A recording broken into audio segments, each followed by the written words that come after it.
Hi, I'm Kim Borda. I'm here to talk to you today about the characteristics of form and structure.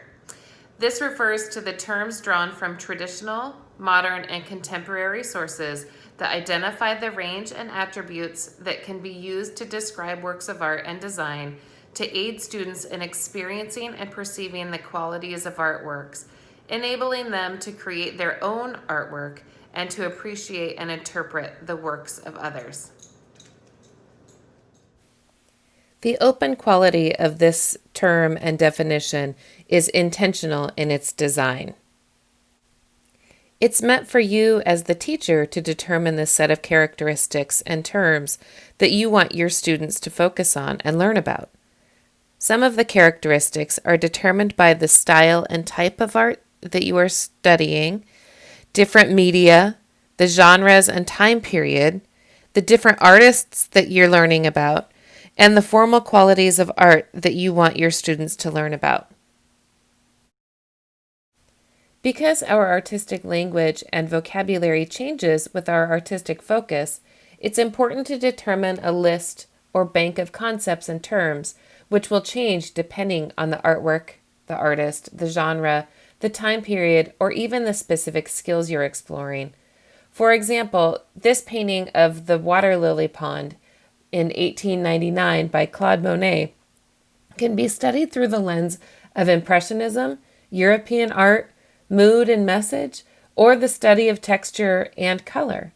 Today we'll study it through the lens of the elements of line, color, and texture, and how he used those elements to create movement, unity, and emphasis.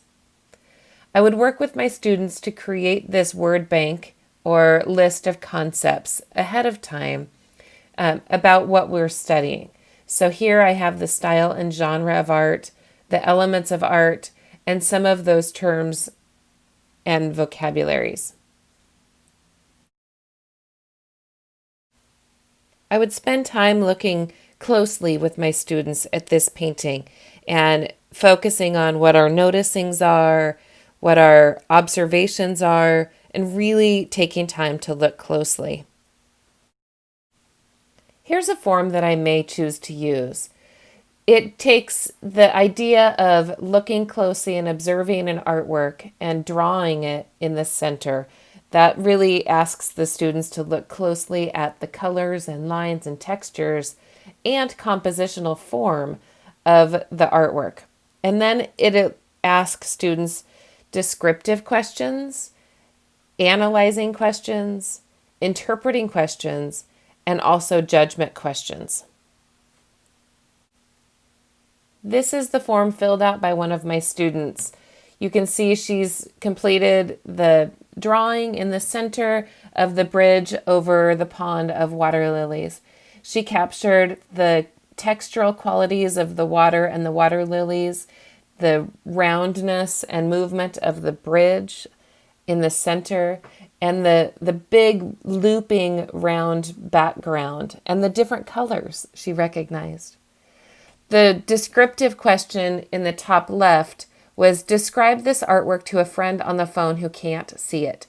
This is really a way to focus students on the descriptive characters or characteristics of the painting, like the specific colors, the specific shapes. And she wrote, there is a bridge with greenery all around except a pond filled with pinkish, whitish water lilies. Her analyzing question was, what kind of mood has the artist created? And then I've asked them to give 2 examples of artistic choices by the artist that helped create that mood. And she wrote, I think that the mood is calm and peaceful. I think this because the water is still and there is not much movement. I can tell this because of the texture.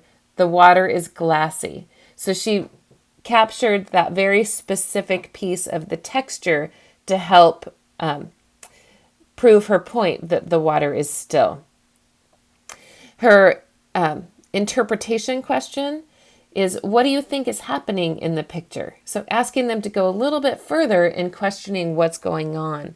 And she wrote, I think that nothing active is happening. There are water lilies in the water. There might be a bit of breeze. For her judgment statement, the question was, do you like this painting and why or why not?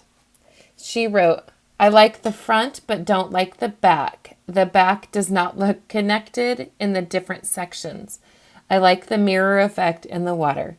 I believe that she was writing about the disconnect in the center of the bridge, the sections in the bridge. I hope you enjoy diving into the understandings of the characteristics of form and structure within an artwork. It really is a liberating tool for the students to understand the terms and vocabularies and concepts within your media and subject area for them to be able to create their own dynamic works of art and understand the works of art in their world. Enjoy.